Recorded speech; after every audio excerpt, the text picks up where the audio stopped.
All right, so on my base color layer, that is like this. That is just putting in lots of big, bold strokes to kind of fill up the space and cover that white background or wherever my creature is. So let me just keep doing that. I'm holding down Option to steal a color. And I'm just using 100% opacity with a 90% hard-edged brush. And I'll notice while I'm doing this that if I steal the colors from my photo reference or from my inspiration references, there aren't solid blacks. It might look dark, but they're different colors. So I can even kind of throw some of those in, like the blues, maybe put a little blue on the nose. And that the colors of my reference, when on a bright white background, will look a lot brighter. Or will look a lot darker on the white. But I want to try to get that full range. Kind of got the yellow highlights. Notice my reference doesn't need to be very large for me to do this. And I'm not changing my brush size at all. I'm just changing it with how hard I press. That's where the pressure sensitivity comes in.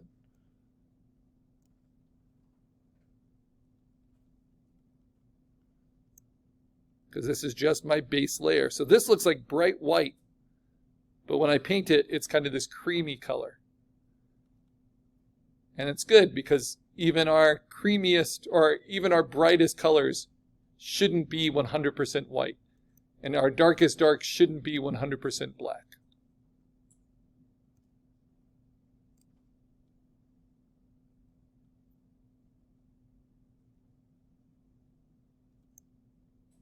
So just using that same tool, we're going to be doing a lot of this. And using Option, that's what we're trying to get used to steal the color. And then once you have enough colors down, you can start just stealing them from yourself. But what's fun about using photo reference is you see how every time just each pixel is a slightly different variation. So I like that a lot more than just using the color selector, which you can also do. It's just not my favorite. Put those highlights in. And then try to make sure all of it gets covered. A lot of energy. You're constantly moving when you're doing digital painting.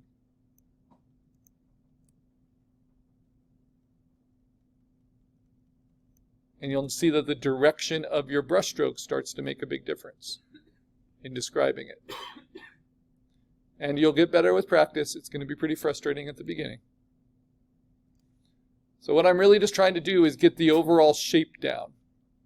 So I'm not working on details, but I am kind of squinting and seeing where the shadows are, what shapes those shadows make. And the more experience you have traditionally drawing or painting, obviously would help.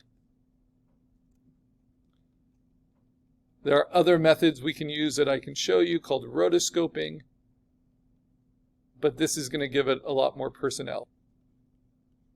Because I don't need to just recreate the photo. I want to interpret it, make it my own.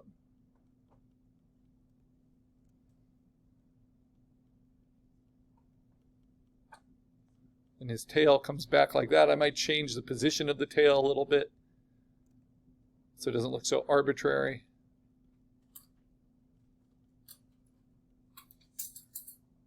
And the important thing to note is that every time I'm using the brush and putting down pixels at 100%, I am obliterating the pixels underneath.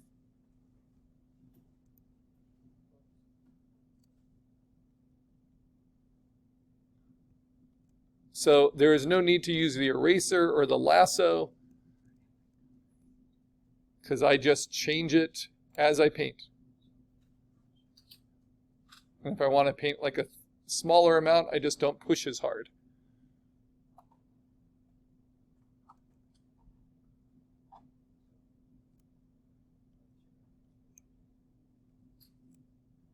those perfectionists among you, you're not going to love this kind of sketchy method to get started.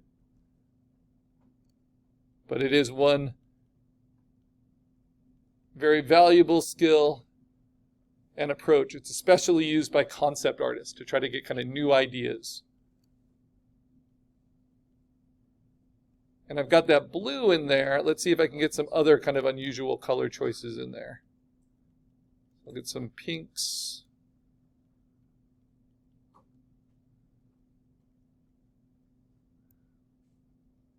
Some purples.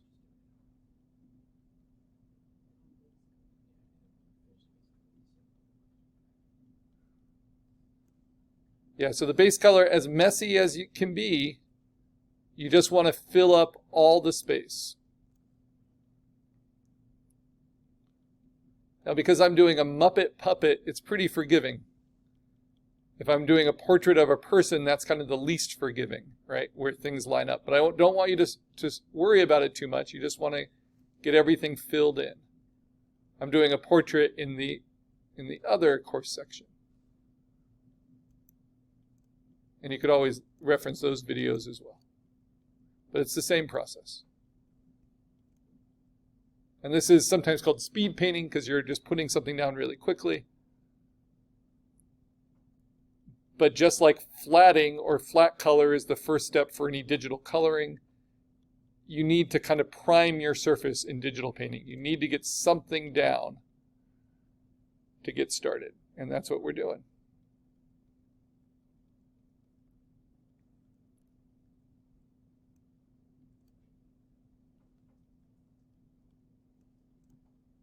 And I'm just making the effort to try to get a lot of the colors in a lot of the places. And it gives you a simplified kind of version of the painting, but not finished yet. And I'm just using the same tool. If I make a mistake, I just do Command Z. So my left hand, because I'm right-handed, is just hovering over that Option key. So anytime I want to steal a new color, it's really efficient. And I can.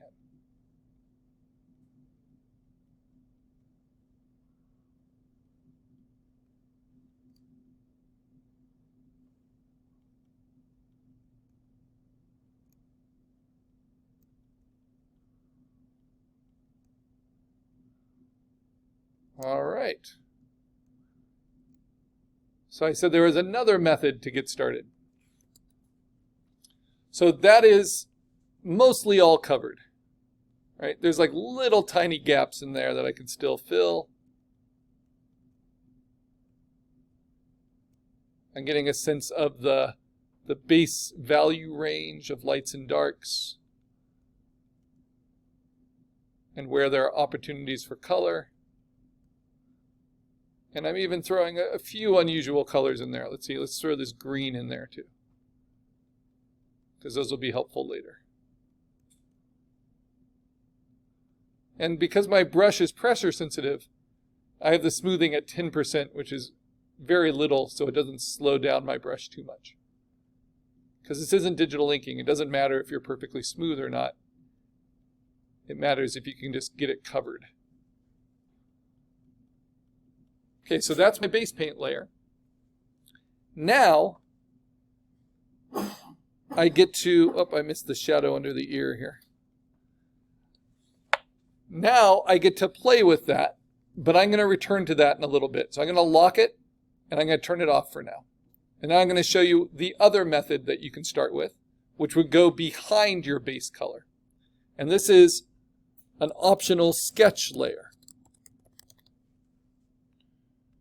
Because some of us just don't like filling things in unless we have some lines to do that with. So the sketch approach is you start by sketching. So how can I start sketching this out? Well, I know the space I have. So I'm going to use my brush. I'm going to use it at a slightly lower opacity because this is a sketch. And I might use kind of a darker grayer color. Maybe like this. And I might shrink it a little bit, the brush size. And now I'm just going to sketch with kind of basic shapes. So where the nose is, where the mouth is, where the tongue is, where the ears come off. It's a fun design because it has no eyes.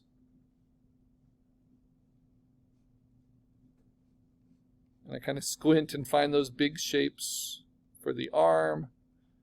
If you think back to our creature composite, if you're doing an animal, thinking of those basic skeletal template shapes, the haunch, all of that can really help you to make it seem more believable. Put the tail off like that. I'll separate out the jaw from the nose like this. And then I want to try to see the shadow shapes. I can even kind of indicate them a little bit with some hatching lines, where the light source is. So that's freehand sketching. And of course, the more experience you have drawing stuff, the better that is. Now, do they match up? Let's see, just as an experiment. It's interesting, they don't, right? But what can I do? Well, I'll show you later. I can use the sketch one to inform the placement and the proportions. Now, what if you're not feeling very comfortable just freehand sketching? So I'll call that a freehand sketch layer. What are other techniques that are possible? I'm going to create another new optional layer. I'm going to call this rotoscoping, a rotoscoped sketch, which you are allowed to do. So how does rotoscoping work? I'm going to unlock my references, and I'm going to grab this one and make a duplicate of it, Command-J, my primary reference. And then I'm going to stretch it, even though it's low resolution, stretch it big enough on my canvas. So rotoscoping is an old digital technique from film where you paint over the film negative. And because that one's so big, I'm going to take it out of my reference folder. Just put it right there. And my references, let's see, this one I want to move. I'll put it down into the corner so it doesn't get in the way. Okay, so now I'm going to move the rotoscoped underneath my reference folder, and I'm going to onion skin it to about 40%. Move it up a little bit so it's not overlapping at all with the reference. Or maybe if I just move this reference up here, that won't get in the way. Yeah, that's better. All right, so now, how do I rotoscope the sketch? Well, lock anything that you're not painting on. So I'm going to lock my references. And I go to my freehand sketch layer and I lock that. And so my only unlocked layer is where I want to make marks. And that's going to be on this rotoscoped layer. And it's basically tracing the shapes based on your reference. Now, if I'm ever doing a portrait of someone, I'll usually start by finding a primary reference and rotoscoping it. But I'll get more than just one reference of that person, because just relying on one photo doesn't always give you the best result. But here you can see I can kind of find those shadow shapes, where the joints are.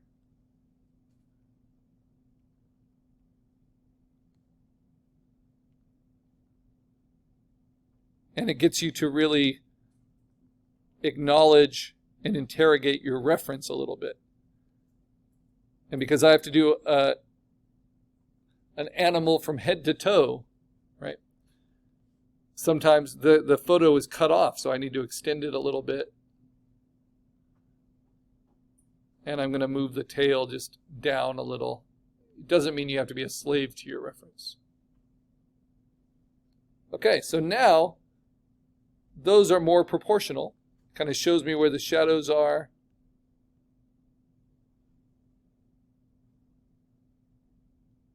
Shows me the structure. So if I turn off the rotoscoped reference, I have that sketch.